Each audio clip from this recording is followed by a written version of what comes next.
Hello, in this tutorial, I'm going to explain how you can merge the list of data from different cells.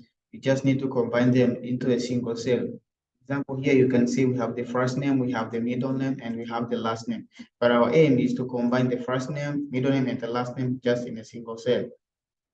So we do that one just by just typing the name that is there, Richard J.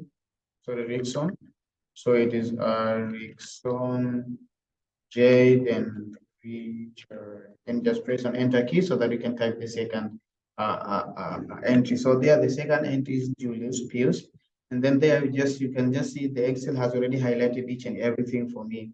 So my aim, my work here is just to press on enter key, then all the lists will be there. Thank you so much. This is the simplest way that we can use to merge the given list into just only one column. Thank you.